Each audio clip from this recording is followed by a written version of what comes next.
지금 일상 속의 영웅을 주제로 제9회 이데일리 W 페스타 함께 하고 있는 상황인데요. 다양한 분야의 리더들이 지금 이 시간 여러분과 함께 하고 있습니다. 코로나19 확산으로 여러 가지 일상이 사라진 이 순간 속에서도 영웅 그리고 도전, 편견 그리고 연대를 두고 함께 대화를 나누고 있는 상황인데요. 일상 속의 영웅들을 무대로 초청을 해서 이런저런 얘기를 듣다 보면은 앞으로 우리 삶에 있어서 방향성도 어느 정도 잡는 데 도움이 되지 않을까라는 생각을 해보게 됐습니다. 자, 이제 세 번째 세션 진행할 차례인데요. 주제는 To be Hero로 낯섦이 익숙함이 되기까지로 준비를 해봤습니다. 알버트 아인슈타인은 이런 얘기를 했습니다. 상식이란 이 18세기까지 습득한 편견의 집합체이다라고요. 결국 그 편견으로 인지하기까지는 참으로 어렵지 않나라는 생각을 하게 되는데요. 자, 그래서 이 한국 사회에 남아 있는 뭐 여러 가지 편견들이 있겠죠. 여성에 대한 편견도 있을 수 있고 외국인에 대한 편견도 있을 수 있습니다. 그래서 저희가 작은 비정상회담을 열고자 합니다. 이번 세션은요, 임현주 MBC 아나운서를 모더레이터, 사회자로 해서 풀카버 서울시 외국인 다문화 담당관 외국인 주민사업팀장과 또 발라카 리아지 한국 PNG 대표님, 방송인 오오기 히토시님 그리고 방송인 파나사 토타님을 무대 위로 모시겠습니다. 참고사항으로 이 토론에 참여하시는 발라카 리아지 이 한국 PNG 대표님의 말씀은 한국과 영어 동시 통역으로 제공되니까 통역기 사용해 주시면 될 것 같고요. 여러분 보시다시피 가운데를 딱 클릭하시면 전원 버튼이 켜집니다. 한국어 채널은 1번, 영어 채널은 2번이니까 참고해 보시고요. 자, 그럼 여러분의 뜨거운 박수와 함께 이분들을 무대 위로 모시겠습니다. 환영해 주십시오.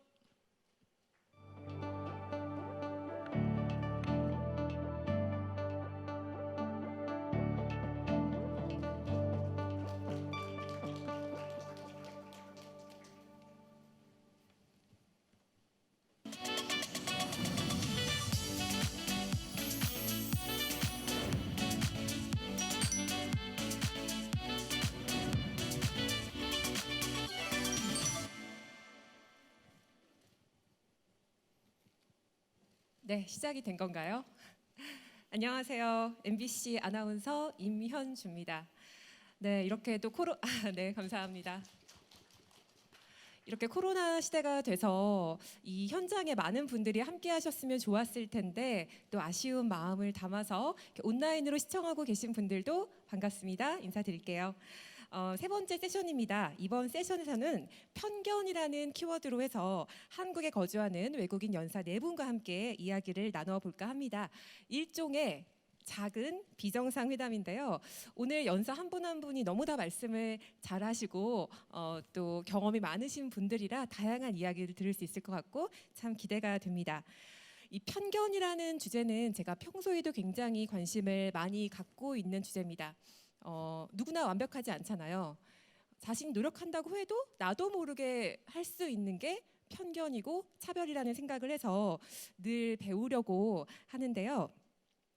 국적이나 성별, 취향에 얽매이지 않고 또 그것 때문에 배제되지 않고 각자 자신대로 살 수 있는 삶은 누구나 꿈꾸는 삶일 겁니다. 그럼에도 불구하고 여러 이유 때문에 편견에서 벗어나는 건 결코 쉬운 일이 아니겠죠. 오늘 또 외국인 연사분들을 모셨기 때문에 아마 누구나 그런 경험을 한번 떠올려 보면 좋을 것 같습니다. 외국에 여행 갔을 때 갑자기 내가 이방인이 되고 소수자가 됐던 경험은 한 번쯤 있을 테니까요. 자신에게 익숙한 곳에 있으면 그런 감각을 잃게 되는데 오늘 이 자리를 통해서 우리에게 너무나 익숙해서 잊고 살았던 혹은 알지 못했던 편견에 대해서 함께 발견하고 이야기를 나눴으면 좋겠습니다. 제가 항상 마음에 새기는 말이 있습니다. 아직은 차별을 부정해야 될 때가 아니라 차별을 발견해야 할 때다. 제가 좋아하는 김지혜 교수님의 선량한 차별주의자에 나오는 말인데요. 참 좋은 말인 것 같습니다. 그럼 오늘 저와 함께 이야기를 나눌 연사 4분을 소개하겠습니다. 국경과 인종이라는 벽을 넘어서 한국에서 활동하고 있는 4분이에요. 우선 폴 카버 팀장님, 안녕하세요. 네. 네, 한 분 한 분 간략하게 인사만 드리겠습니다. 발라카 리아지 한국 PNG 대표님 어서 오세요. 네, 오기 히토시님 방송인이시죠? 안녕하세요. 그리고 파나사 토타님입니다. 네, 반갑습니다. 각자 먼저 간략하게 인사를 한번 자기소개 그럼 간략하게 해보는 게 어떨까요? 우선 먼저 우리 폴 카버 팀장님부터 간략한 인사 자기소개 부탁드립니다. 네, 안녕하십니까. 자기 소개부터 하러 가니까 약간 그 면접 같은 분위기인데 한국 스타일이에요. 저도 사실 면접 많이 하는데 항상 좀 긴장 풀려고 자기 소개부터 부탁드리니까 좀 이걸로 좀 쌓였던 긴장 좀 풀려고 합니다. 네, 좋습니다. 제가 원래 영국에서 왔고요. 한국 산지 한 13년, 14년 정도 됐습니다. 지금 서울시 공무원으로서 5년 동안 근무하고 있었고 임기제 올해 끝나니까 내년 뭐 할지는 아직 모르겠지만 뭐 좋은 기회 있겠죠. 잘 부탁드립니다. 네, 감사합니다. 발라카 니아지 한국 PNG 대표님. Thank you. Good afternoon, everyone. I'm really glad to be here and with my fellow panelists. I'm in Korea. This is the second time for me, so I'm here a total of about 5 years. I'm the CEO of Procter & Gamble Korea. I'm a mom, a wife, and a daughter, and my parents live with me too. And we all love to be in Korea. And I'm looking forward to discussing in the panel today. I'm from India originally, but been away from India for more than 12 years. Thank you. 네, 감사합니다. 오기 히토시님 인사 부탁드릴게요. 안녕하세요. 일본에서 온 오기라고 합니다. 비정상회담으로 많이 좀 알고 계시는 분이 많을 것 같은데 요즘은 좀 강사로 일하고 있고 뭐 방송도 꾸준히 나가고 있고 유튜브 같은 것도 조금씩 시작하고 있습니다. 오늘은 잘 부탁드립니다. 네, 유튜브 채널 이름이 뭔가요? 이 기회에. 네, 제가 약간 오늘 주제가 히어로잖아요. 네, 좀 히어로물 좋아해가지고 사람들이 제가 왔다는 거를 인식했으면 좋겠다라고 네. 해서 오기가 온다라고 채널을 지었습니다. 오기가 온다. 구독과 좋아요 부탁드립니다, 네, 여러분. 감사합니다. 자, 그리고 이제 파나사 토트아님. 안녕하세요. 저는 태국에서 온 파나사라고 합니다. 한국 생활은 6년 차이고 현재 한국외국어대학교에서 박사 과정을 하고 있고요. 오늘 이렇게 훌륭하신 분들과 함께 세션 3에서 참여하게 되어서 매우 영광스럽고 반갑습니다. 잘 부탁드립니다. 네, 파나사님과 저는 지난번에 또 제가 진행한 아침 방송에서 네. 만났던 사이라 또 반갑게 인사를 반갑습니다. 미리 나누었습니다. 네, 인사 감사드리고요. 먼저 네 분에게 질문을 드릴게요. 한국에 정착하게 되신 특별한 계기가 있는지 궁금하고요. 또 본래 각자에게 익숙한 문화권에서 생활하시다가 한국에 왔을 때 물론 좋은 점도 있었겠지만 낯선 점도 많았겠죠. 한국에 잘 정착할 수 있었던 비결, 좋은 얘기부터 좀 들어보려고. 네, 먼저 우리 니아지 대표님부터 말씀 부탁드릴게요. Well, when I came to Korea for the first time, I still vividly remember that I was quite surprised that even though people couldn't understand what I'm saying outside of my work, they had the curiosity and the eagerness to help. And they didn't know who I am. They just knew that I was looking for something in a store. And I think that is what is the ethos of this country, where I feel people have been extremely open, friendly, curious, and I have got only love and respect. I think in terms of tips, which is true for any country, for a foreigner, is people ultimately respect your genuineness and your authenticity. And I think as long as we have the genuine interest of people in our hearts and we stay true to our words, it's very, very easy to adapt in most countries.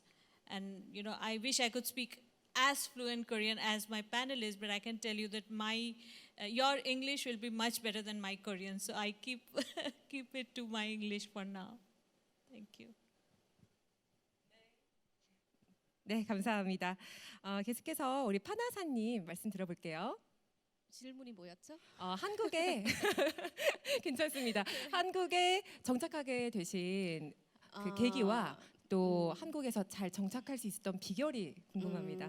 저는 외국인 유학생으로 사실 2014년, 11년에 그 교환학생으로 강릉 원주 대학교에 갔었어요. 그때 강릉 원주는 어떤 도시인지 어떤 학교인지 잘 몰랐을 때도 그냥 한국에 관심 많아서 한국 문화 또는 태국에서 그 한류 연풍이 뜨거워지고 있어서 그래서 그때 처음으로 한국에 와서 기억 니은부터 공부하기 시작했고 그리고 교환학생 그 프로그램 끝난 다음에 다시 태국 돌아가서 2014년에 이제 태국 정부 장학금을 받아서 다시 석박사 과정을 밟으러 이제 한국에 오게 되었어요.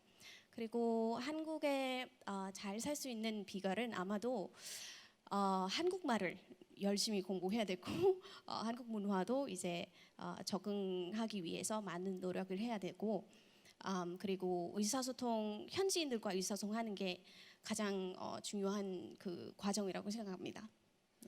그런데 정말 신뢰가 되는 질문이 아니라면 한국어를 어떻게 이렇게 잘 습득을 하게 되신 걸까요? 저는 어학당에서 처음부터 시작해가지고 그냥 태국에서는 사실은 한국어를 배운 적이 없어서 한국 와서 바로 기억 니은부터 시작해서 뭐 한국 친구 많이 사귀고 문화에 대해서도 많이 관심을 가지게 되고 그리고 그냥 긍정적으로 세상을 바라보면 모든 게 잘 된 것 같다고 생각합니다. 긍정으로 안 될 일은 없다. 네, 감사합니다.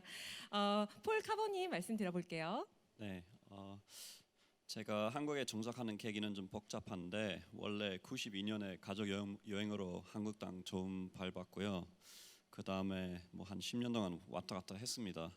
근데 2000년에 제가 그 석사 그 장학금 받을 기회 있어가지고 제가 그때 왔었고 석사 하는 동안 이 나라 어떻게 저랑 좀 잘 맞다고 느껴서 졸업하고 나서도 좀 한국에 좀 있을 수 있는 기회는 계속 찾았습니다. 그래서 일단 영국에 다시 갔고 그 다음에 박연 기회는 계속 찾았습니다. 2007년에 와서 그때부터 쭉 있었습니다. 사실 제가 92년에 처음 왔다고 했으니까 그동안 한국 되게 많이 변했어요. 그래서 저도 어떻게 익숙해졌는지 잘 기억은 안 나지만 그래도 제가 지금 하는 일에서 매해마다 2번씩 그 대학교 나가서 새로 오신 유학생들한테 OT식으로 서울 이런 곳이다 잘 정착하려면 이런 거 해야 된다. 그래서 항상 제가 드리는 조언은 3개 있습니다. 첫 번째는 언어다. 뭐 저희만큼 열심히 안 배워도 조금만 할 수 있으면 한국 사람과 뭐 해야 할 때는 친밀감 좀 느끼니까 간단한 인사라도 좀 배우면 큰 도움이 된다. 두 번째는 호기심.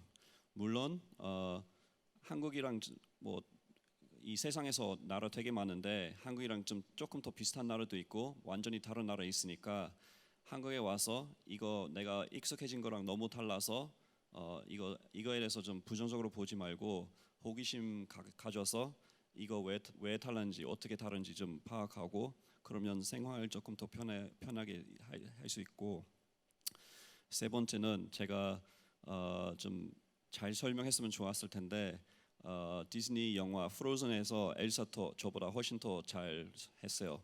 Let it go.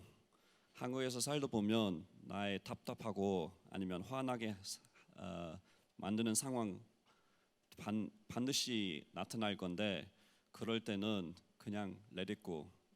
한국이 내 나라랑 다르니까 내 멋대로 다 될 수는 없고 그냥 한국은 다르다. 그냥 알겠다. 이렇게 된다. 그렇게 그런 마음 가지면 훨씬 더 잘 살 수 있을 것 같아요. 한국에서.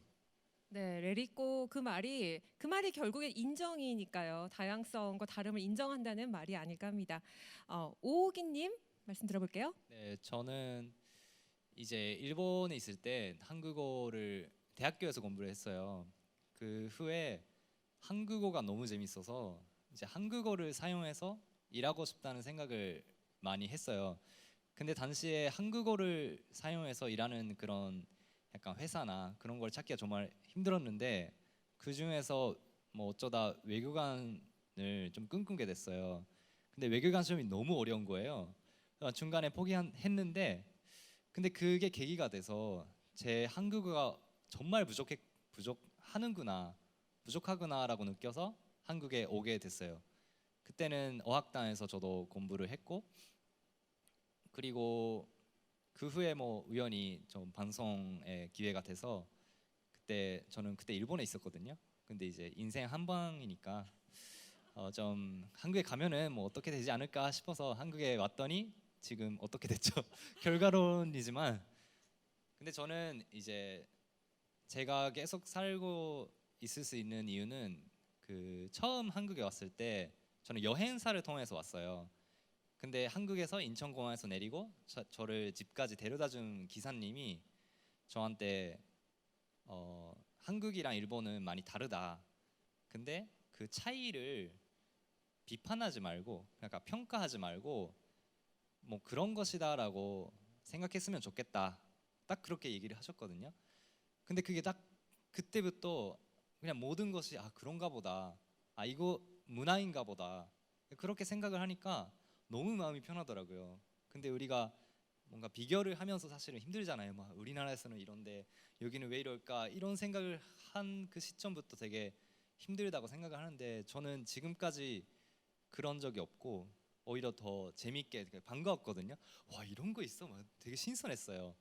그러니까 그런 게 저한테는 비결이었고 새로 뭐 유학을 가거나 유학을 온 사람한테는 저도 그렇게 말해요. 당연히 다를 수 있으니까 비판하지 말고 평가하지 말고 뭐 그런 것이다라고 받아들이는 게 좋다. 그게 좀 비결입니다. 다 통하는 맥락이 있다는 생각이 듭니다. 그러니까 네 분 다 기본적으로 한국을 정말 좋아하고 사랑하는 애정이 있고요. 또 다르다고 해서 그걸 불평불만으로 받아들이는 게 아니라 다르구나 새로운 발견의 의미로 받아들인다는 참 긍정적인 다들 마인드의 소유자라는 생각이 듭니다. 다음 질문 드릴게요. 아무래도 이제 또 한국에서 아무리 내가 애정을 갖고 이곳에 지내고 있지만 어쩔 수 없이 차별을 당하거나 어떤 편견에 갇힌 이야기를 듣는 적이 있을 것 같아요. 좀 그런 경험들이 기억에 남는다면 공유를 해주시고 그랬을 때 어떻게 대처를 했는지 좀 궁금합니다. 네, 이건 자유롭게 없던 질문이었기 때문에 원래 예정에 있다면 네, 오우기님.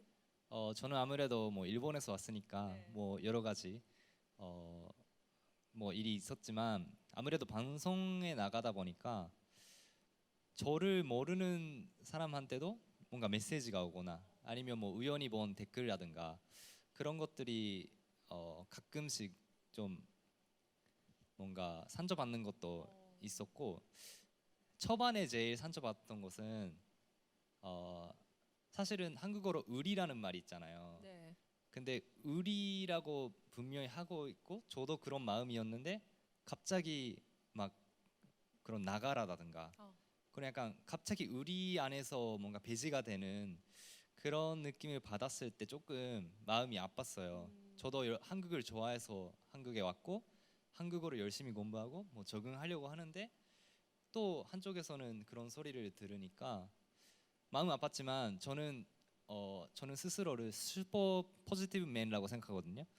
근데 저는 어느 순간부터 그게 좀 감사하더라고요. 저를 모를 텐데 저를 위해서 한 1분간 오기한테 뭐 어떻게 하면 상처를 줄 수 있을까 이렇게 생각을 해가지고 열심히 댓글 달아주는 거잖아요. 그 사람 너무 심심한가 보다. 정말 긍정적이세요. 네. 그래서 저는 그렇게 해서 좀 극복을 했는데 그런 적이 있었죠. 그런데 진짜 오우기님은 긍정적이기 때문에 나에게 상처 주는 말을 그래 나에게 너무 관심이 많구나라고도 받아들일 수 있지만 이게 사람마다 받아들이는 게 다르거든요. 누군가는 정말 깊은 상처를 받을 수 있고 우리가 그런 지금 문화를 극복하기 그런 편견을 하는 사람을 극복하기 위해서 이제 이야기를 나누는 거니까요. 또 우리 니아지 대표님 혹시 한국에서 어떤 편견이나 차별을 겪었던 경험이 있으실까요? Yeah, actually, I was thinking about it when you were answering, and I have to be very honest that I never faced any negative discrimination. But on the contrary, I felt that I had an advantage because I didn't have to have, I could be more curious, I could ask more questions, and people were more forgiving to me. So in some cases, if I missed something, which is expectation from people of probably my age, or in my office, the way I dress or the way I look, people were very forgiving, and they look at it as I don't know enough. And when they see I'm eager to learn and do, I felt like it was so much more, open. I also, want to give an example that, my daughter is a small girl, she's 9 years old, and she goes to school. And when she had friends, so it's not about me, but my daughter, she has friends of all nationalities, but she has never come to me saying that even at that small age, she ever faced any discrimination for the color of her skin or for the language. So it just shows that even at a very early age, all of us have such great tolerance. And I think that is something great about this country, where almost, I think, 2 million foreigners are living. And the fact that 5 of us are from different nationalities and have the freedom to talk about it is actually showing how how well the fabric of this country is. And if there is any issue or anywhere there are discrimination, it's not because I'm a foreigner, it's because there are biases and discriminations everywhere in every country in this society. And I think it's it's a great opportunity for us to work together as we bring more learning from other countries and other people. 되게 의외의 답변을 저는 들었다는 또 생각이 들면서, 한편으로는 그런 생각을 마저 하게 되는 것 같아요. 외국인이기 때문에 몰라서 그렇겠지라고 또 받아들이는 면이 또 있거든요. 이제 그런 말씀을 또 해주셨고, 한국이 그래도 이렇게 이야기할 수 있는 기회가 있고, 어린 친구들이 함께 서로의 다양성을 체험하게 된다면 우리가 더욱더 편견에 갇히지 않고 자연스럽게 커나가게 될 것이다라는 또 말씀을 해주신 듯합니다. 그렇다면 이번에는 우리 폴 카버님 말씀 들어볼까요? 네, 저도 오기님처럼 약간 비슷한 경험이 있었는데요. 저는 한 3년 동안 한 신문에서 매월마다 칼럼 하나 쓰고 있습니다. 그래서 처음에는 약간 제 의견 내니까 밑에 좀 부정적인 댓글 나오면 저도 마음이 되게 아팠었는데, 근데 나중에 어떨 때 칼럼 쓰면 아무 댓글도 없을 때는 더 마음이 아팠어요. 왜냐면 이거 사람들이 읽고 있나 그런 거 좀 싶었어요. 그래서 일단 뭐 칼럼 쓸 때 좀 찬성하는 댓글도 있고 반대하는 댓글이 있을 때 그래도 대화되는 거라고 생각하거든요. 그래서 그런 걸로 좀 긍정적으로 보기로 했고, 다만 부정적인 댓글에 대해서 이런 댓글 받을 때 되게 좀 마음이 아파요. 아니 그거 싫으면 니네 나라 가라. 그렇게 싫으면 한국에 왜 있으려고 하나. 그런 거 읽을 때마다 제가 한국에서 살면서 어떤 일에 대해서 의견 가질 수 없는가 그렇게 생각이 들더라고요. 뭐 물론 한국에서 살면서 전체적으로 제 인성 되게 좋은데, 그래도 모든 한국 사람과 모든 일에 대해서 같은 의견 가질 수 없는 상황 사실이잖아요. 저도 어떨 때 뭐 대부분의 사람 같은 의견 가질 수 있을 때도 있고, 어떨 때 다른 의견 있을 수 있는데 그런 거 좀 인정했으면 좋겠고요. 그리고 뭐 일하다 보면 저희 센터에서 좀 일상에서 어려움이 있어가지고 저희 센터를 자주 오시는 분 되게 많은데, 자주 듣는 말은 한국 사람들은 외국인 싫어하니까 나는 이렇게 어렵다. 근데 자세히 얘기 들어보니까 보통 일부러 뭐 외국인 싫어서 그렇게 하는 거 아니고 약간 오해 있었거나 아니면 뭐 좀 안타깝지만 좀 외국인 대하기는 좀 귀찮아서 좀 피하려고 하는, 아니면 언어 때문에 좀 뭐 어려움이 있어서 좀 외국인 좀 대해 주려고 하지 않은 분도 계시는데, 저는 전체적으로 제가 한국 처음 왔을 때랑 지금 생각하면 많이 좋아졌다고 생각합니다. 앞으로도 계속 좋아질 거라고 생각합니다. 네, 그렇게 싫으면 너네 나라로 돌아가라는 말은 아예 대화를 하지 않겠다는 자세고 저는 최악의 자세라는 생각을 하는데요. 부디 그런 댓글을 봐도 상처를 받지 않으셨으면 좋겠다는 말씀을 드리고 싶습니다. 또 파나사님 말씀 들어볼게요.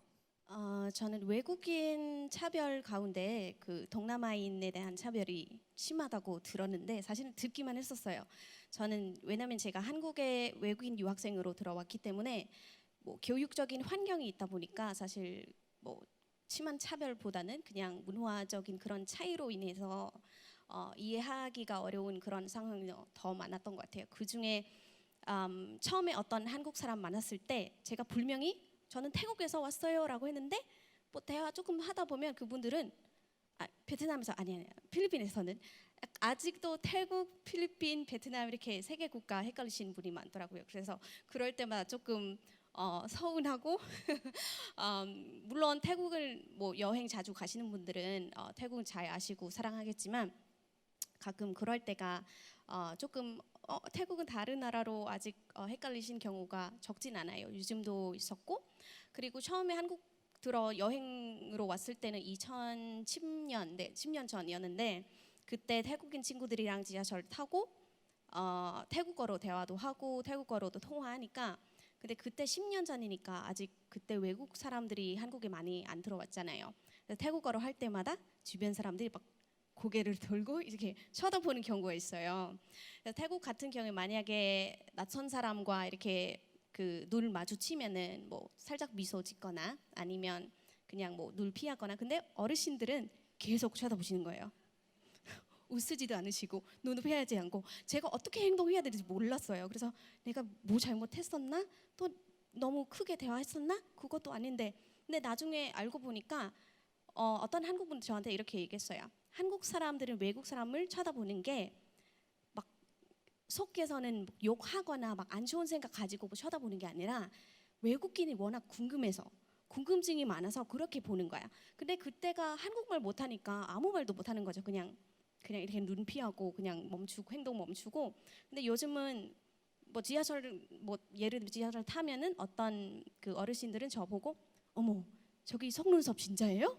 그러면 네 맞아요 이렇게 대화도 하고 소통도 하고 너무 재밌는 거예요. 또 몇 년 전에 그 태국 13명 축구 선수 저기 굴 속에 그랬을 때도 어떤 그 아저씨가 저한테 태국은 지금 괜찮아?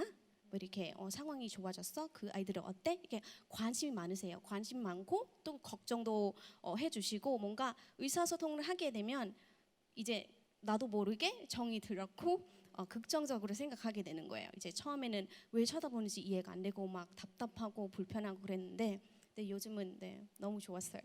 그렇군요. 근데 항상 좀 망설이게 되는 게 내가 이런 질문을 해도 되나? 혹은 내가 너무 궁금하다고 내가 막 먼저 다가가도 되나? 이렇게 항상 조심스러운 면도 있어요.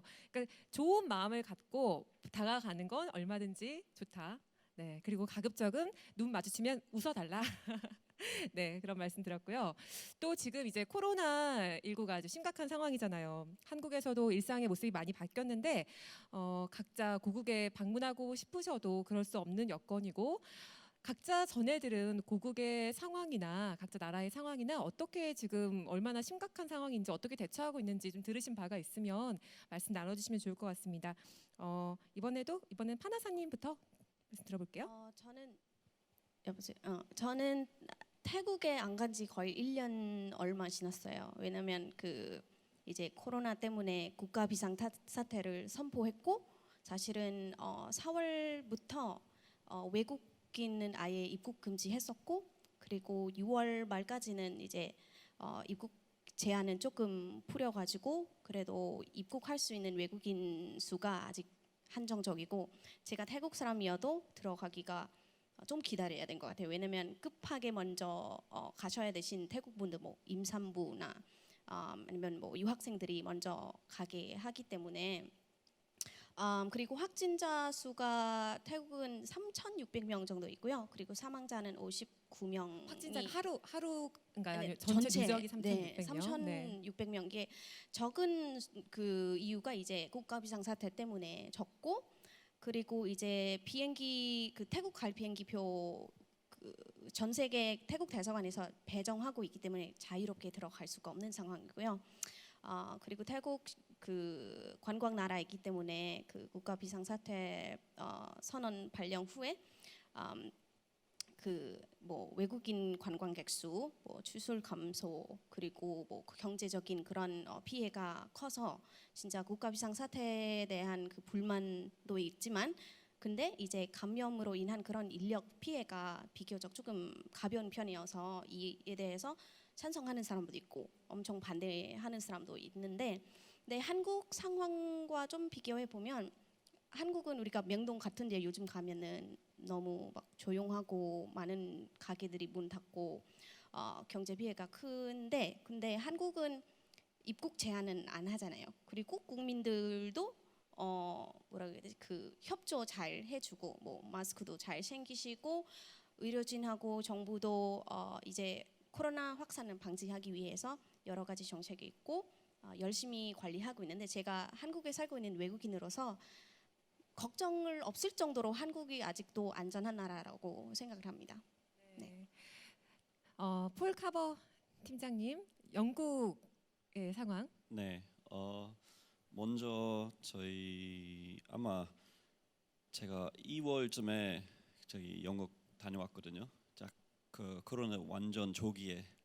그래서 제가 영국 있는 사이는 그 대구에서 많이 벌어지기 시작했었거든요. 그래서 갔을 때는 이거 금방 끝날 거라고 생각했는데 없는 사이는 완전 터지기 시작해서, 그래서 부모님께서 저한테 아니 한국 다시 가도 되겠나 좀 걱정하셨는데, 그래도 뭐 와야 되니까 왔고, 그 다음부터 영국에 있는 상황은 훨씬 더 악화된 거죠. 그래서 지금은 저 확실하게 모르겠지만 영국 그 확진자 몇십만 명 있었고 그 사망률도 상당히 높아요.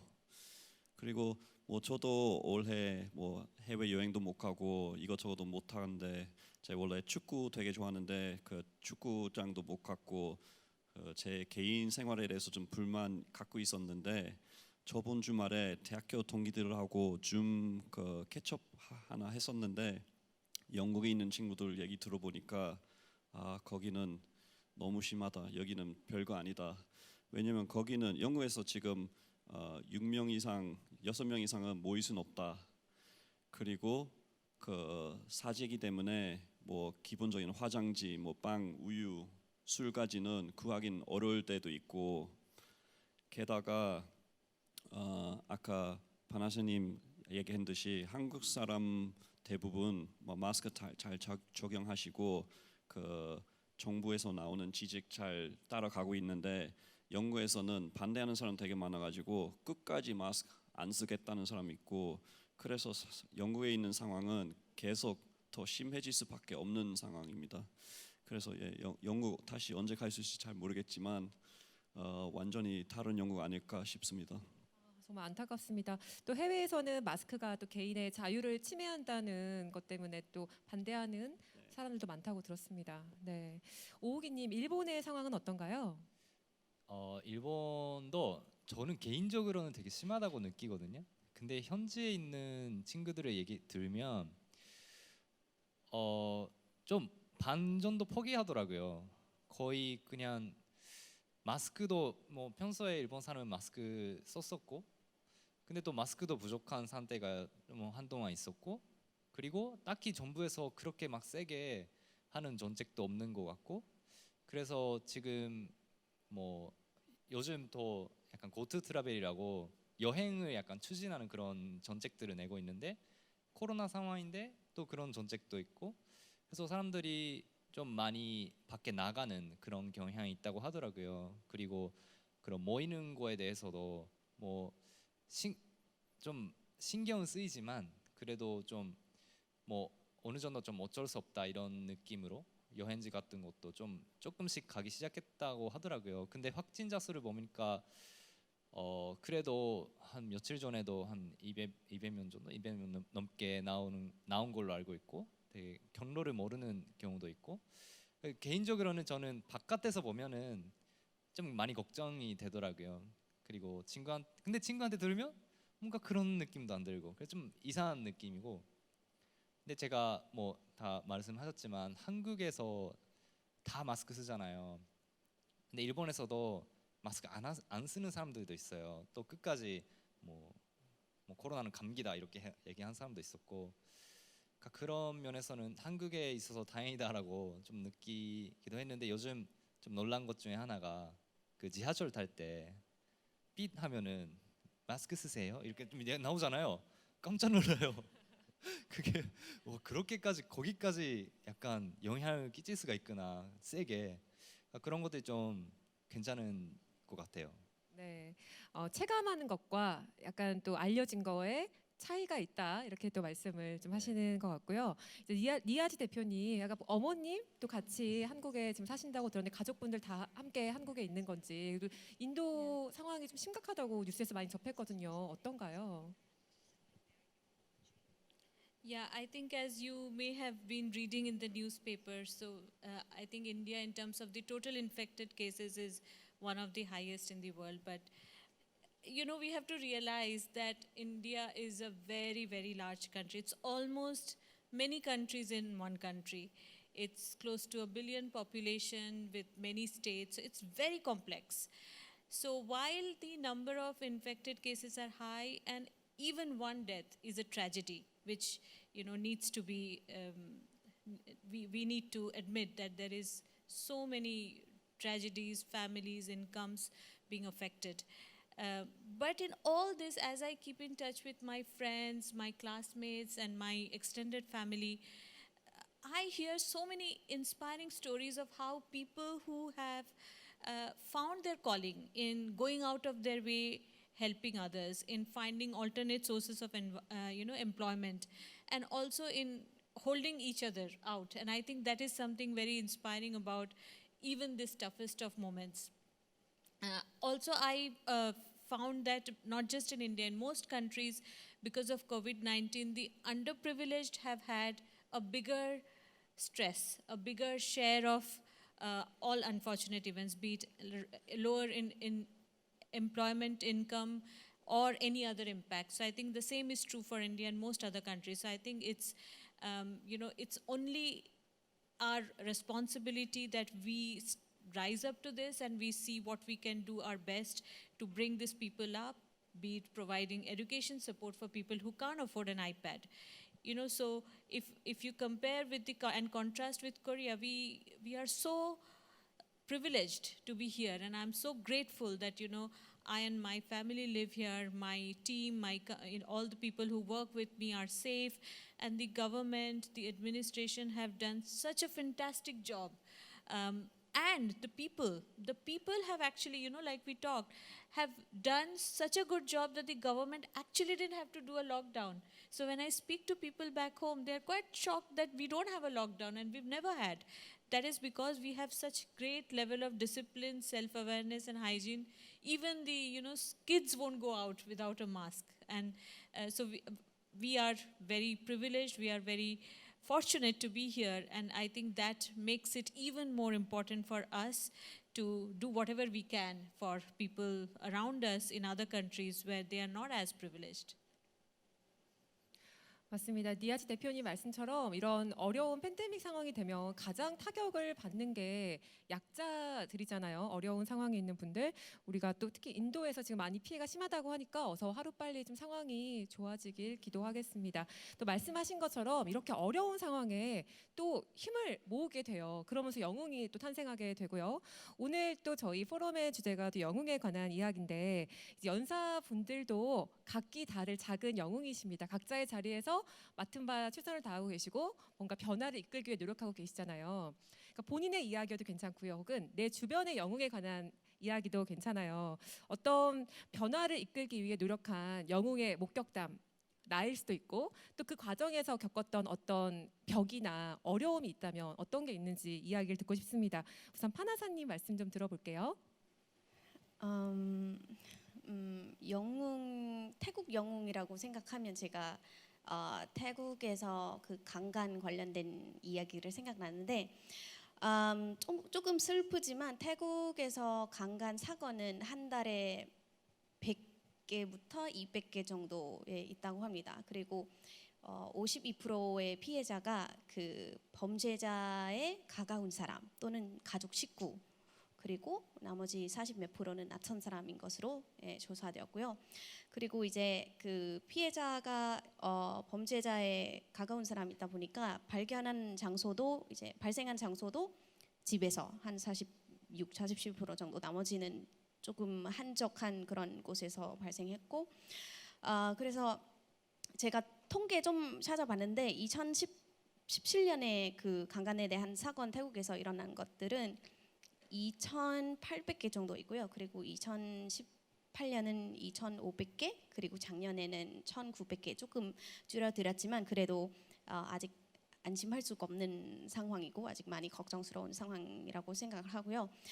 그리고 이 스토리의 그 영웅은 태국 여성 한 분은 이름이 빠낫다라고 하시는데, 그분은 2000년에 그 미스 타일랜드, 그리고 배우, 그리고 여성하고 어린이를 보호하기 위한 그런 권리 운동가이시고, 그분들은 2014년부터 여성하고 어린 아이를 보호하기 위한 그런 강간 사건 관련된 처벌법을 개정하려고 6년 동안 엄청 열심히 싸우셨고 운동하셨고 뭐 어떤 재단 세우셨고 그러는데, 작년에 태국 그 새로운 강간법 그 처벌에 대한 개정을 그 뭐라고 해야 되지? 개정하게 되었어요. 그 법은 뭐냐면 아동 성폭행 이제 사건들은 종신형으로 바꿨고, 만약에 피해자가 사망한 경우에는 이제 사형으로 처벌받게 되었다는 그런 법을 성공적으로 개정되었고, 그래서 이분이 노력하고 싸움 덕분에 지금 태국 여성들이 조금 어느 정도 안심하고 좀 안정적인 그런 그 상황에서 사회에서 살 수 있고, 또는 이제 덜 걱정, 어느 정도 조금 걱정하지 않는 그 정도가 되었고, 왜냐면 너무 워낙 태국은 안전한 나라라고 생각하시는데 진짜 이제 또 가까운 사람이 범죄자니까 조금 불안하게 살고 있는 가정들이 많더라고요. 네. 한국에서도 올해 엠번방 사건도 있었고 성범죄 처벌이 너무 약한 게 아니냐 이런 비판들이 많았는데, 태국에서 그런 긍정적인 정말 변화가 있다고 하니까 네. 너무나 반갑다는 네, 생각이 감사합니다. 듭니다. 네. 폴 카버 팀장님 말씀 들어볼게요. 네, 요새 영국에서는 영웅이라는 사람 어떻게 보냐면 그런 분들 되게 많이 봐요. 뭐 축구 선수, 뭐 영화 배우 그런 분들, 특히 본인 활동하지 말고 약간 병원에 나가서 많이 아픈 아이들 도와주는 뭐 방문해서 좀 위로해주는 사람들 되게 많이 계세요. 그래서 그런 식으로 인정하고 있는데, 저는 사실 영국 떠난 지 오래됐으니까 요새 영웅 누군지 잘 모르겠지만 한국에서 살다 보니까 영웅 많이 보이더라고요 요새. 아까도 전 질문에서도 뭐 한국 분들이 다 마스크 착용해서 그 코로나 바이러스 뭐 될 수 있을 만큼 심하게 되지 않아서 좀 된 상황인데, 그래서 저는 일상에서는 한국 분 여러분 다 영웅이라고 생각하거든요. 다른 나라랑 비교하면 저희는 되게 뭐 사소한 불편도 있고 좀 힘들었던 분도 계시긴 하지만, 그래도 다른 나라 비해서 너무 거의 일상처럼 살고 있으니까 그거는 한국 분 여러분의 영웅 때문이라고 생각하고 제가 너무나 고맙게 생각하고 있어요. 왜냐하면 저는 1년 동안 뭐 다른 나라 보면 내가 거기 있었으면 어쩔 뻔됐을까 생각하는데 되게 뭐 마음 완전 편하진 않은데, 저도 뭐 주변에도 좀 주의하고 있고 좀 나가는 것 좀 줄였고 다른 사람 좀 피하긴 하죠. 그래도 올해는 좀 불편했더라도 죄악 아닌 것 같아요 저한테. 네, 각자 노력하는 개인이 영웅이다 이렇게 해석을 하도록 하겠습니다. 오호기님. 그 아까 파나사가 그 성범죄 얘기를 해서 일본에서도 굉장히 좀 최근에 그 플라워 데모라고 그 꽃을 든 그런 시위라는 게 좀 확산이 됐어요. 근데 그게 일본에서도 약간 성범죄의 처벌 같은 게 조금 약해가지고 무죄가 되는 경우가 되게 많았거든요. 그래서 거기에 항의한 사람을 좀 영웅으로 한 명 뽑고 싶은데 그분 이름이 그 기타하라 미노리라는 사람인데요. 한국에서도 좀 알린 사람인 걸로 알고 있는데 인권 관련된 작가분이세요. 뭐 운동가이기도 하고. 근데 그분이 주도를 해가지고 좀 그런 처벌에 그런 약한 처벌에 항의하려고 이제 피해자 입장에서 피해자를 좀 보호하려는 입장에서도 그런 나가서 일본에서는 시위를 많이 안 해요 보통.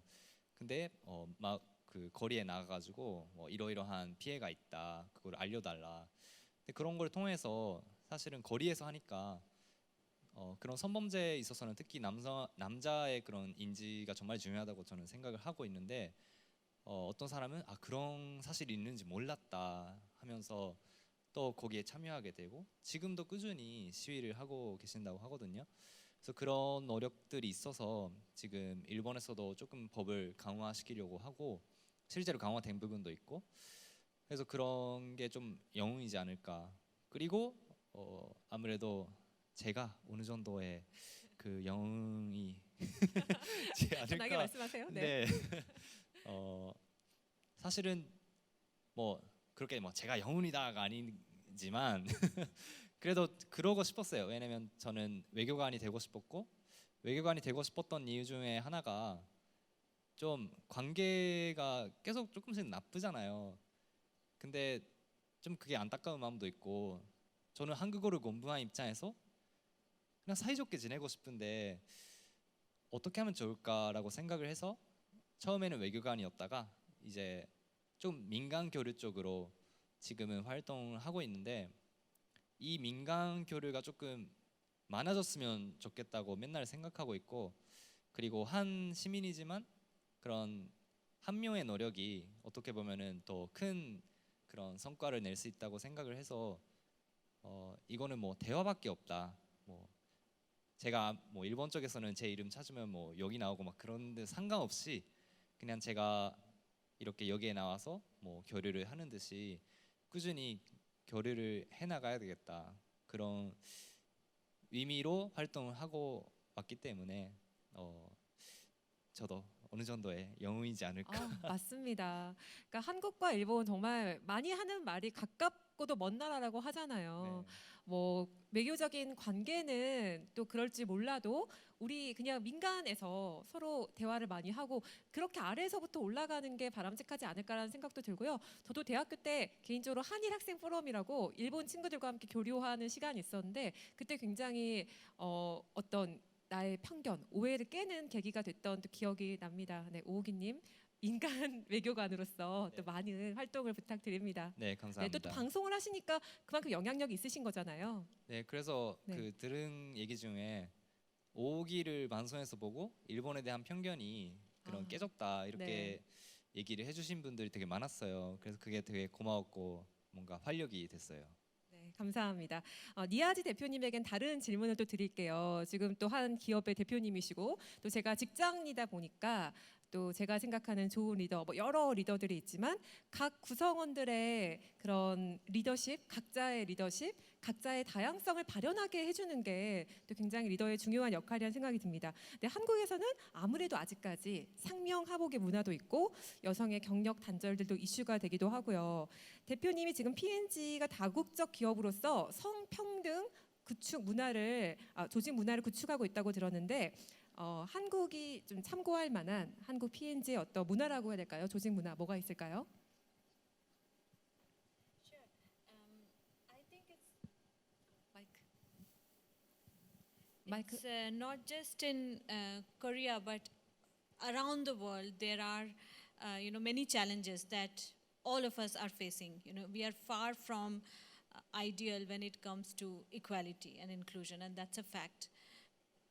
Having said that, when I meet with various people in Korea, be it from the political side or the government or other companies, I see that there is a openness, willingness, and a very strong zeal to drive equality, and I think which is a great starting point.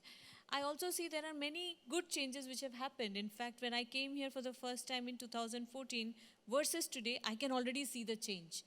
But we know that there needs to be more effort and more intentional action on this front. So at PNG Worldwide and in Korea, we strongly believe, as you said, we strongly believe that equality and inclusion is not something we do because it's, it sounds good or because it's a nice thing to do. We do it because it's the right thing to do. It's a business strategy for us simply because we are serving close to 5 billion consumers, every day, and they are diverse. To be able to serve a diverse set of consumers, we need diversity of thinking, style, and diversity of race, gender, age. So to drive that, for many years we have been working, but I think what I personally have led the effort for both Korea and the region are under several pillars. The first and foremost is that equality and inclusion has to be a part of the core business strategy. And I can talk about it maybe later, which is, how we are using our brands to drive equality, how we are leveraging our employees to drive equality. The second one is what can we do on policies and, practices. For example, do we have the right parental leave policy, which encourages both men and women to share the load of parenthood. The third pillar for us is how we can drive growth and talent within by driving the right level of mentorship for women talent, by giving them the right opportunity if they have a different career choice to make, and by, most importantly, giving women more challenging roles. I don't think women are asking for a compromise. They're asking for the best and the most challenging role for the ones who are the best suited for them. So there are various measures we are working on, and one that we have been working for the last 2 years is a very interesting one, which is called Men Advocating Real Change, in which we are having men to be a part of the equation to solve equality for men and women, because I think that is what can bring real change. Just like we want to have equal representation of women, even in the policies and in the plans, we need men to play a pivotal role so that gender equality is not a women thing. It's men and women working on it together, simply because every society will see the improvement. Korea alone, I think I read somewhere that our GDP will improve by 10% if we can get equal representation of men and women. And it was said by the IMF, ex-IMF chairperson. So it's true, when we believe in it and we make it an intentional effort to build it as a part of our core, not a bolted on, but a built-in strategy, we can bring about the change. 네, 정말 많은 말씀을 또 들려주셨는데 인상 깊었던 일단 이야기 하나가 다국적 기업이고 다양한 소비자를 위해서 일단 기업 안에서부터 다양성을 갖춰줘야 된다라는 말이 너무나 당연하면서도 또 이렇게 와닿는 말이었습니다. 그리고 이제 그 여성에 관한 말씀을 많이 해주셨는데요. 다음 제가 또 드리고자 하는 질문이 여성에 관한 질문입니다. 저를 영웅이라고 하기 좀 많이 부끄럽지만 제가 어느 부분 누군가에게는 용기를 줬던 계기들이 있다고 생각을 해요. 저도 그런 메시지를 많이 받고 모르는 분들을 위해서 말씀을 드리면 제가 지금 안경을 끼고 이렇게 또 넥타이를 맺지 않습니까? 방송에서 이게 뭐 보기에 그냥 아무렇지 않을 수도 있는데 또 가끔은 또 화제가 되기도 했어요. 화제가 된다는 것 자체가 보기 흔한 장면이 아니었다는 말일 테고 그게 또 어떤 편견을 깨는 그런 의미였다는 생각이 듭니다. 생각해 보니까 저도 어느 날 넥타이를 매면 안 되는 이유가 있나 해서 했는데 그게 또 누군가에게 낯설게 보이고요. 그게 아직까지 우리에게 존재하는 어떤 편견이 아니었나라는 생각을 듭니다. 각 나라에서도 여성들에 대한 편견이나 혹은 어떤 차별이 존재할 테고요. 또 니아지 대표님 말씀하셨던 것처럼 여성 문제는 여성만 변해서 되는 게 아니라 남성이 함께 생각하고 함께 변해야 되는 거잖아요.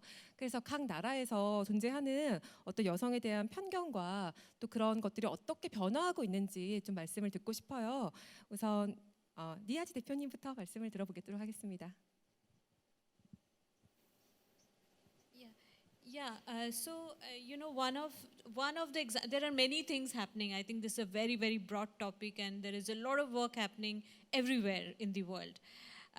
But I want to use one example which I think a lot of you will be able to relate to because you see them every day, which is the role of advertising and media. And you know, in one of the studies in US, it showed that almost 40% of women felt that they are not represented well in the media. They're represented in a very stereotypical way, you know, like fairness cream or weight loss, which shows women only in a certain light. So what we started to work on with many other people, the NGOs and many other organizations around the world, including Korea, is to challenge the gender stereotypes in advertising. And given that we have several billion-dollar brands, I think it's a great opportunity for us to touch consumer. So my favorite example is actually one, it's a simple advertisement of detergent. And in that, we made 3 series of detergents. The first one in which the husband actually is using the detergent, and the last one, the one recently, is a father using it because he was so happy to go and live with his daughter, but he saw that his daughter was so hard-pressed for time. She had to manage her work, she had to manage her house and everything. And he felt bad that he raised a daughter to be a career woman, but he never taught his own son to partner with the wife, and that's why he cannot expect his son-in-law to do the same. And it's a very emotional appeal, and it's called Share the Load, which is a small beginning at home can help women to actually find time to do what they want to do apart from work. So that's one example, and I think after that advertisement, from 79% men in India who felt household chore is the single responsibility of women, that number came down to 54. It's still not 0, but hey, we made a start.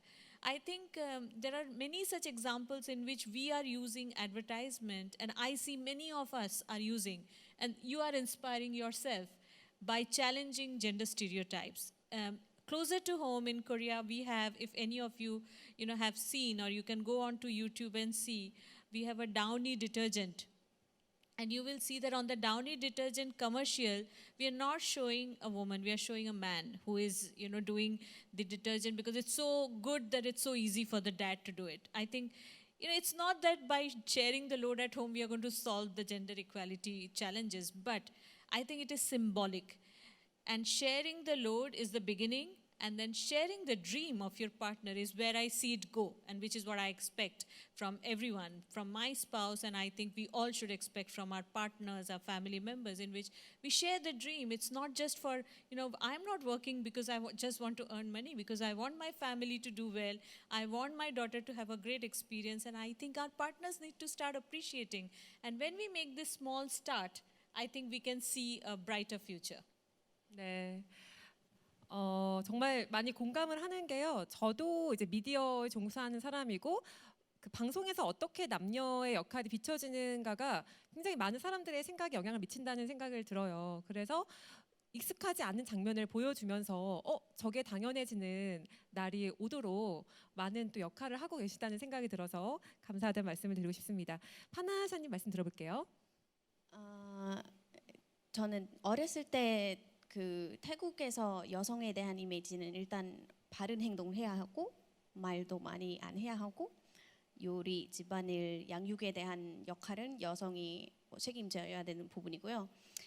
외모에 대해서는 이제 여성이면 하얀색 피부이면은 조금 예쁘고 이상적인 여성이라고 태국 사람들은 그러한 생각을 많이 가지고 있었던 것 같고요. 요즘도 태국 그 브랜드 화장품이나 스킨케어 제품들을 살펴보면 다 미백이나 화이트닝 기능을 진짜 크게 시장에서 차지하고 있고, 그래서 피부가 하얗지 않으면 매력적이지 않고 이상적이지 않는다는 그런 고정관념을 가지고 있고요. 제가 중학생 때 그 가족들 방학 때마다 가족들과 이렇게 바다 자주 놀러 갔었어요. 근데 제 고향은 치앙마이, 태국 북부 치앙마이이기 때문에 거기가 산만 있고 바다가 없어요. 그래서 바다 놀러 가면 오랫동안 가는 편이었어요. 오랫동안 있다 보니까 피부가 탔죠. 많이 탔는데 이제 개강하고 학교 돌아가면 남자 친구들은 학교 친구들은 저한테 못생긴 원숭이라든가 아니면 검둥 원숭이 다양한 이름으로 불렀어요. 거의 3년 동안 제가 참고 학교 끝나고 집에 가서 엄마한테 가서 울었던 기억이 나요. 왜냐하면 워낙 상처 많이 받으니까.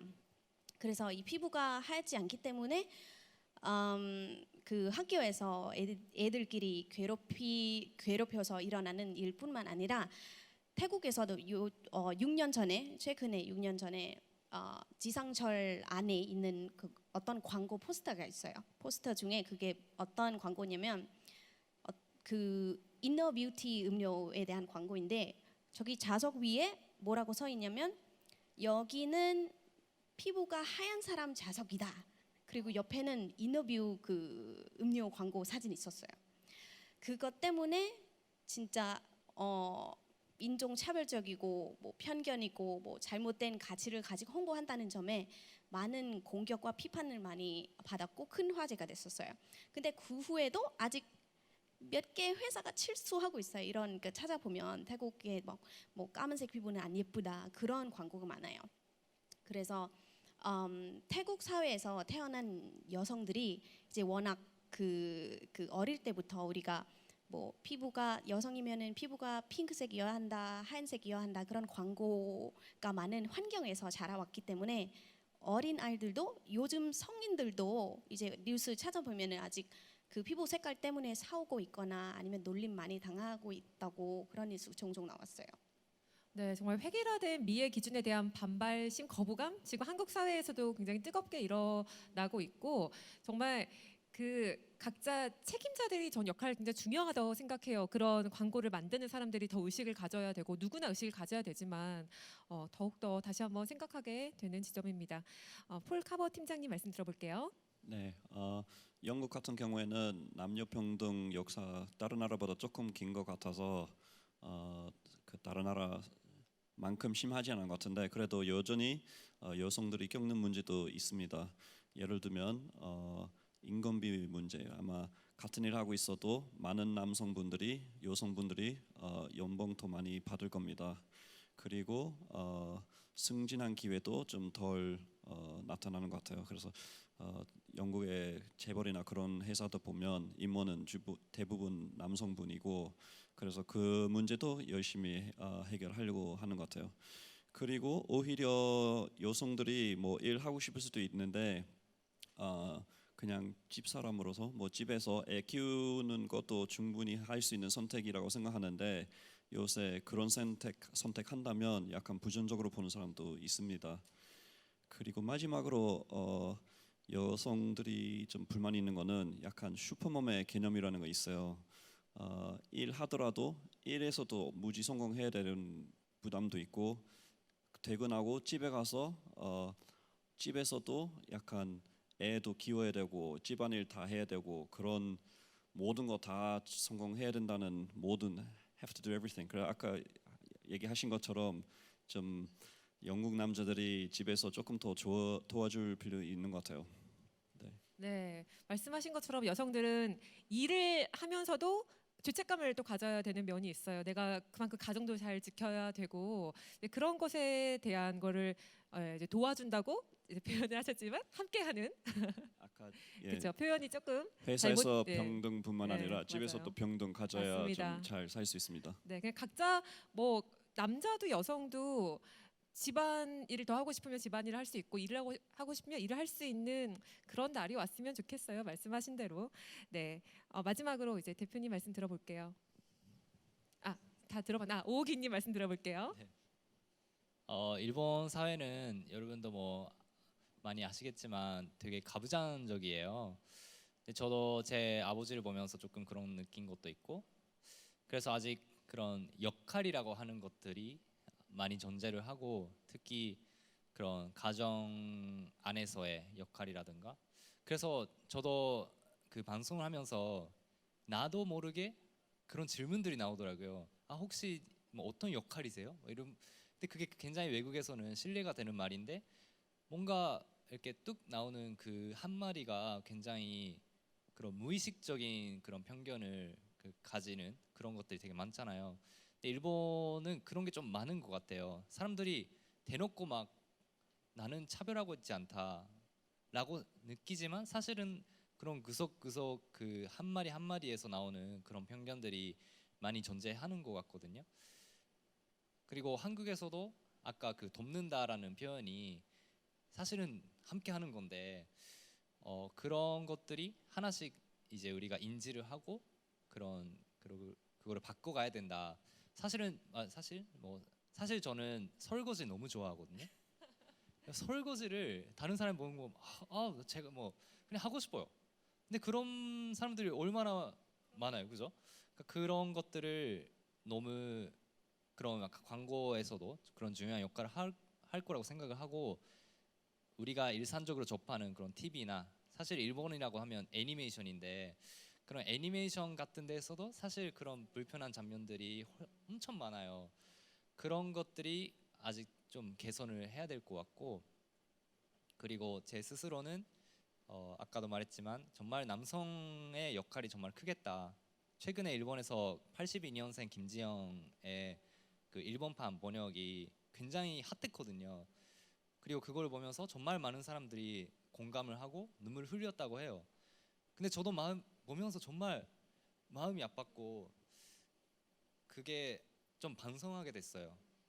그런 약간 거기서는 특히 좋은 남편 이런 식으로 나오잖아요. 사실은 남편인데 그러니까 그런 것들이 아직 변화가 필요하구나. 근데 또 그게 어떻게 보면은 옛날에는 그게 당연했으니까 그거를 좀 얘기를 해야 될 것 같아요. 요즘은 뭐 그런 거 아니다. 뭐 이렇게 사회가 바뀌었다. 꾸준히 대화를 하고 많은 사람들이랑 좀 교류를 해야지 좀 바뀌지 않을까 싶어요. 역시나 첫째도 대화, 둘째도 대화라는 생각이 듭니다. 더 많은 말씀 듣고 싶은데 이제 시간이 정말 3분도 남지 않았어요. 그래서 이제 끝으로 각자 이 편견에 대해서, 차별에 대해서 던지고 싶은 메시지가 있다면 한 30초 정도로 각자 한 분씩 드리겠습니다. 우리 파나사님부터 이렇게 쭉 한번 볼게요. 저는 일단 여러 가지 측면의 편견을 없애기 위해서는 정부나 뭐 지역 정책을 통해서 바꾸거나 뭐 해결할 수 있는 게 아니라 우리 자신의 생각부터 바꿔야 한다고 생각을 하고 그리고 탄탄한 교육도 필요하고 또 이제 다양성을 존중할 수 있는 환경도 만들어야 하고 모든 사람의 협력으로부터 시작해서 이제 해결해 나가고 나아질 수 있을 거라고 생각하고 특히 가족은 굉장히 중요한 역할을 하고 있습니다. 뭐 부모들은 자기가 자녀에게 본보기로 역할을 하는 것도 있고 그리고 미래의 자녀 태도나 가치를 형성하는 데 큰 영향력을 가지고 있는 것을 염두할 필요가 있다고 생각합니다. 네, 감사합니다. 감사합니다. 오기님? 저는 편견이라는 거는 정말 일상적으로 그냥 누구나 갖고 있고 그런 거라고 생각을 해요. 근데 나는 편견이 없다라고 할 수는 없잖아요. 그래서 그런 편견들을 하나씩 그런 발견해가는 것이 정말 중요하고 그런 기회들이 지금은 더 많으니까 그런 것들 약간 겁이 날 수도 있거든요. 자신의 그런 생각을 바꿔야 되니까. 근데 겁먹지 말고 그런 편견이랑 싸웠으면 좋겠습니다. 네, 감사합니다. 리아지 대표님? Yeah, I think to overcome discrimination, prejudice, and also to drive equality, as we all said, that there is so many people can play the role. The corporates, the private, public, government, NGOs. But exactly to her point, I think it has to start with us, and I feel equality has to be personal. To me, it is personal. It matters to me because I want to see my daughter grow up in a bias-free, equal world. It's personal because I know the team which is diverse in my company always outperforms the one which is not. So it's very personal. So I become a personal agenda for all of us, and only then we can bring about the change. 저 같은 경우에는 사실 지금 서울시 거주하고 있는 귀화자도 4만 명 넘고 이주 여성, 이주 남성 그 영주권 갖고 있는 사람 추가하면 10만 원도 넘는데 그래서 제가 여러분한테 드리고 싶은 말씀은 한국 사람은 여러분뿐만 아니라 이렇게도 생길 수 있다고 생각합니다. 앞으로 외국인 창기 거주하고 있는 외국인 위해서 인프라는 잘 돼 있는데 여러분의 인식 위해서는 우리도 계속 있을 수 있게 좀 생각하시면 좋을 것 같고 마지막으로 올해 마스크 때문에 다들 되게 불편했었는데 제 개인적으로 느낀 거는 하루 종일 마스크 쓰고 있으니까 사람들이 제가 외국인인지 처음에 잘 모를 경우도 있었거든요. 그래서 좀 올해 좀 많이 힘들었지만 그래도 마스크 좀 장점이라고 생각한다면 그거라고 생각해요. 네. 너무 끝나기 아쉬울 만큼 너무 좋은 말씀 많이 들어서 또 가슴이 살짝 벅차는 그런 시간이었습니다. 제가 또 좋아하는 말 중에 하나가 안다는 것은 상처를 받는 일이다라고 해요. 내가 다 안다고 생각하지 말고 내가 틀릴 수도 있다. 그래서 내가 좀 기분이 나쁠 수도 있고 부끄러울 수도 있지만 그런 마음으로 더 많이 대화하고 우리의 테이블 위에 이 편견과 차별이라는 주제가 더 자주 올라왔으면 좋겠다는 그런 생각을 듭니다. 오늘 함께해 주신 네 분 정말 감사드리고요. 또 함께 말씀 들어주신 분들에게도 감사하다는 말씀 드립니다. 고맙습니다. 감사합니다.